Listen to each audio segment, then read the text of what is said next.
Press Freedom Day celebrations are returning to the birthplace of the Windhoek Declaration, and this celebration will be taking place between the 29th of April 2021 to the 3rd of May 2021. And we saw journalists in Namibia expressing their views on media freedom in that insert. Now, the BeFree movement was launched by the First Lady of Namibia in November 2016 with the assistance of the United Nations Population Fund and the Joint United Nations Programme on HIV/AIDS. BeFree was inspired by the UN AIDS drive to ensure an AIDS-free generation. BeFree movement is set to host a BeFree Youth Against AIDS event at the University of Namibia main campus later today. BeFree coordinator and Office of the First Lady Technical Director Stephen Bernardus Hardecape and Daniel Nagel, Chief Executive Officer and Chairperson of the O Foundation, are joining me in studio with the details. Good morning, gentlemen, and welcome to Good Morning Namibia. Good morning. So I think to start with, it would be important to reflect on the successes of the BeFree campaign since its inception. Sure. So we've had the fantastic opportunity to reach over 100,000 young people through about 46 thus far are BeFree conversations that happen in all 14 regions in Namibia, also in SADC, went to New York, Amsterdam, and Geneva as well. And really engaging that work has allowed us to be able to think about what are the challenges young people are facing, and using the BeFree platform as an opportunity for young people to articulate their issues, their challenges in their own voice and language to people of power, and be able to say this is actually where we are and these are the solutions that we are proposing for the challenges that we have. We realize that young people don't want to talk about HIV as a standalone issue, but they are conscious about the different players that have an impact in terms of their HIV and sexual behavior. So issues around poverty, gender-based violence, family dysfunction, substance abuse, and really it's important for us then to touch and engage all of those aspects and factors as well in our response to HIV work. And so through our work for the last 3.5 years, we've been able to reach young people from across all broad spectrums of society, and we've done thematic work with refugees, young people in Tumkwe, we've done one in mixed settlement just recently, and we're just coming on the heels from Irongo as well. Very well. Seeing that you do have the floor at the moment, is it then correct to infer that this afternoon's event is just an extension of the work that you have been doing? Definitely. This is a continuation of conversations that we're having, and mostly you'll know that our BeFree mostly reaches young people between the ages of about 14 to 24, and so we're focusing particularly on young adults who are at university level now, tertiary students, focusing on their issues, and it'll be preempted by a conversation that Flon will be having with Ms. Winnie Banyami, the UN AIDS Executive Director, with women leaders on HIV, gender-based violence, as well as inequality. So she'll have a dialogue in the afternoon, roundtable dialogue over lunch with her, and then the two of them, Ms. Winnie Banyami, the UN AIDS Executive Director, and the First Lady of Namibia, Ms. Monica Kenkos, will have an interactive engagement of young people at UNAM for the BeFree Youth Against AIDS dialogue as well. Thank you very much. Mr. Nagel, where does O Foundation fit in? Well, O Foundation is the consequence of 10 years' work that we do with Youth Against AIDS in many countries of the world, and we realized, as my colleague Stephen mentioned, that young people don't necessarily are interested in HIV and AIDS anymore. They just feel it's not relevant to them, even though it is. We established O Foundation, which is the Organization for Human Health and Happiness, to help young people to get access to knowledge, safety and support, because we realized today we have all the tools on the table to prevent new HIV infections, but young people, for several reasons, don't have access to this, and this is really what O Foundation wants to provide. And together with BeFree here in Namibia, we'd hope to make a sustainable contribution to the HIV response and help young people at least access condoms. Hearing you say that we have all the tools at our disposal to ultimately accomplish an AIDS-free generation, which are those tools and how effective are they proving to be thus far? Well, basically we have all the knowledge. We know how we transmit HIV.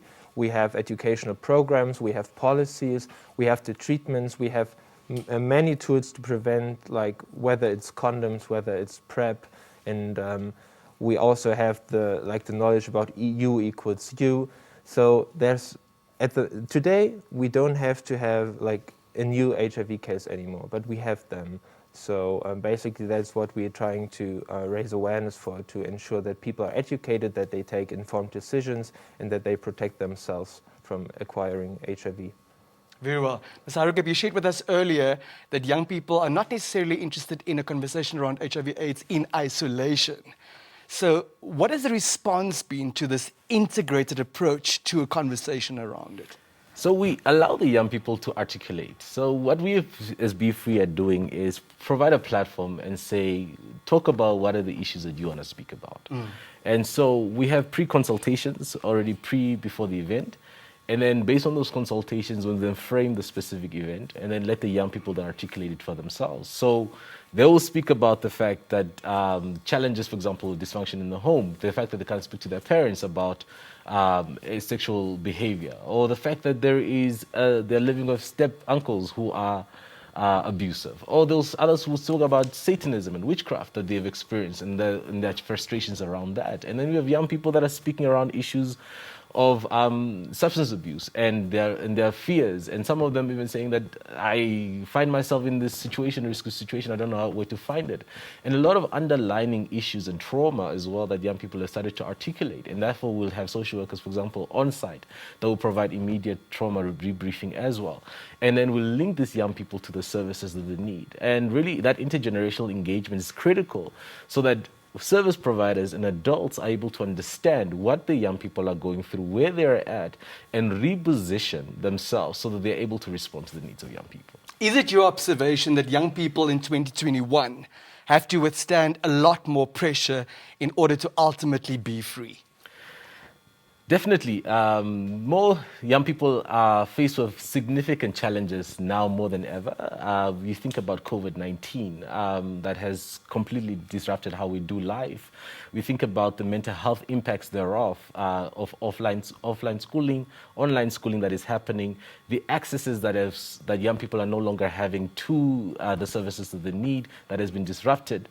The fact that young people, for example, are locked into spaces that were abusive and they no longer have the luxury to run away to school or to other services, and they're in that space there. You find, for example, the digital world ICT being a critical space where young people are now using, but also the risk and abuse that can also be perpetrated from ICT spaces such as cyberbullying, revenge porn, all those kind of things. So you find that we can never deal with one issue at a time. We cannot say we're dealing with HIV or we're dealing with cyberbullying or we're only dealing with poverty. We have to be able to respond to all these challenges simultaneously and comprehensively. And I think that's how we can be able to change the trajectory of young people. Mr. Nagal, I think there's consensus that we can't operate in silos and that collaboration is absolutely crucial. Do you care to elaborate on the collaboration between what the O Foundation does and the work of the BeFree movement? Yes, so basically we met in 2018 in Amsterdam, where we were honored to have the First Lady of Namibia within our AIDS conference activity.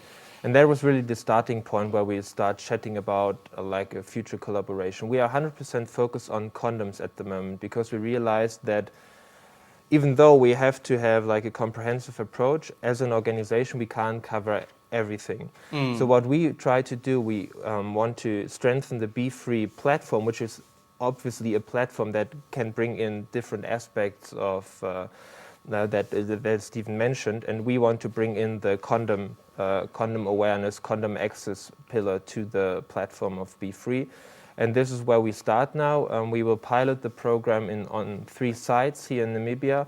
After a pilot phase, there will be hopefully some feedback gathered and learnings that we can adapt accordingly. And afterwards, we hope to scale condom distribution all across the country.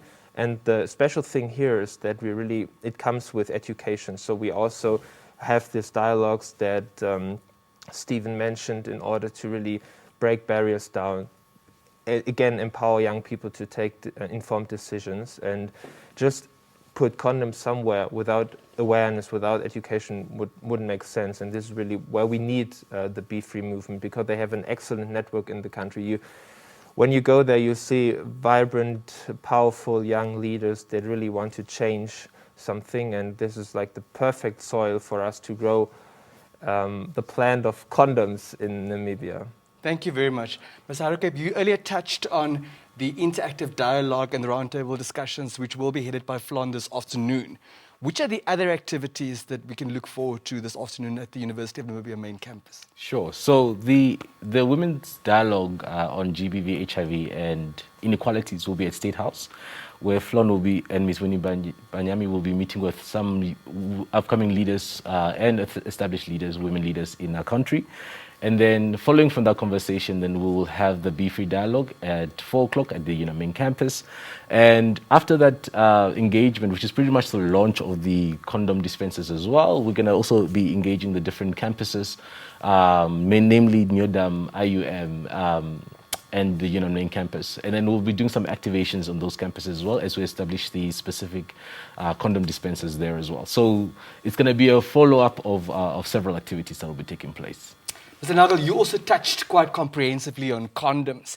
Now, there is a perception that talking about condoms, making those available, could promote intimate sexual relationships on campus. What's your take? Well, that's basically what I always hear from various people, but we have to realize that young people anyways have sex. They are sexually active. We see raising numbers in HIV, in STIs, unwanted pregnancies. So young people have sex. We just provide young people with options to protect themselves. And when you come from your perspective, would you want to have sex just because you see a condom dispenser on campus? I doubt it. It's just a reminder that people should have condoms with them, and it's an access point for them to get one. But having condoms in the pocket doesn't necessarily lead to immediate sexual intercourse, and this is really what especially the parents have to realize. And yeah, it should be normal to have condoms in the pocket, to get condoms. And this really leads to destigmatization that leads to an open dialogue about protected sex. And so I think it's necessary, and it wouldn't lead to more sexual intercourse. It will happen anyways. Very well. Masarika, perhaps you can touch on the potential damage that such a perception could lead to, that if you make condoms readily available, it would necessarily result in more sexual intercourse on campus. So what's critical for us to think about is we must follow the evidence, right? What is the evidence telling us? When there's high levels of teenage pregnancy, unwanted pregnancy, unintended pregnancy, all of this, higher levels of STI, HIV, etc. All of this is evidence that young people are not having protective sex. And the BeFree has shown us that. Young people, for example, tell us, we're not going to have sex, we're going to have anal sex or oral sex so that we don't get pregnant. You know what I mean? But they don't think about the result of infection that might, and risks that come with that result. So I think it's imperative for us to follow the evidence, let the evidence guide us. We cannot assume and disparage ourselves and remove ourselves from this and assume that this is not taking place. What we need to think about is education, as Daniel has said, and secondly, prevention, to make sure that young people are safe when they do have sex. So we're not going to tell people not to have sex or to have sex. We're going to say, when you do decide, do it safely. But delay as far as you can, but when you do it safely. Help us understand what role culture, tradition, perhaps religious fundamentalism can play in these perceptions. So a lot of it is also influenced by how people perceive sex. So even our parents and the generations before, we've always seen sex as something as, for example, very dirty, something not to be spoken about, something that happens in the dark. And therefore, people don't have the comfortability to actually speak about the changing of their bodies. They don't understand how do they speak about desire that they may have. And so when young people look for advice and input, right, they would not necessarily go to a leader. They want to go to a parent. They would necessarily just go to a friend. And they'll say, hey, so I'm having this issue, something doesn't feel right.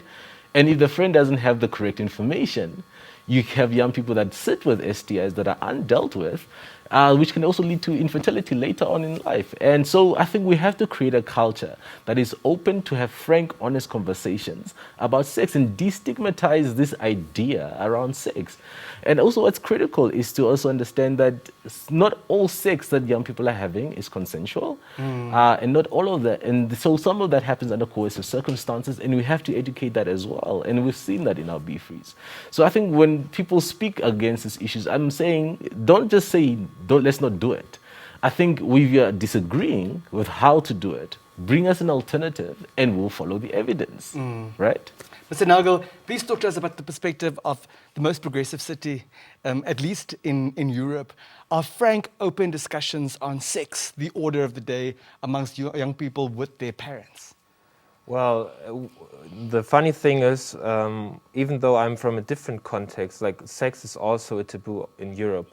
And what we started our work in Germany really to have this open discussions and dialogues about sex. But, you know, all across the world, we face this stigma and taboo around sex. So no matter if you're in a liberal society, let's say Germany, or a city like Berlin, people don't feel comfortable to talk about these topics. So it's really, even though it might be easier for us because we don't have the influence of traditional leadership or other things, but the work that we do and also the work that BeFree is doing, it's necessary no matter where you are. So it's not an African or Namibian problem, it's something that occurs everywhere. Thank you very much. We've run out of time, unfortunately, gentlemen. Your brief concluding remarks, please, sir. I think what's important is for us to have frank conversations, and I'm super excited for the dialogue today as we launch the condom dispensers on campus. And I'm looking forward to partnership with, of course, Youth Against AIDS, and then the interactive dialogue that the young people are going to have with Winnie Biami, the UNAIDS Executive Director, as well as the First Lady of Namibia. I think it's going to be some fruitful engagement, hearing from the students themselves. What are the challenges and what are some of their solutions as well? Ayos. Your brief concluding remarks, please, sir. I would just say for everyone who's watching, do what you want, but do it with love, respect, and condoms. And I wish you a good morning in Namibia. Dankeschön. You're welcome. There you have it, Mr. Stephen Bernardus Harakeep, BeFree coordinator, as well as Mr. Daniel Nagel, chairperson of the O Foundation, talking to us about the BeFree Youth Against AIDS event that will be taking place at the University of Namibia main campus this afternoon.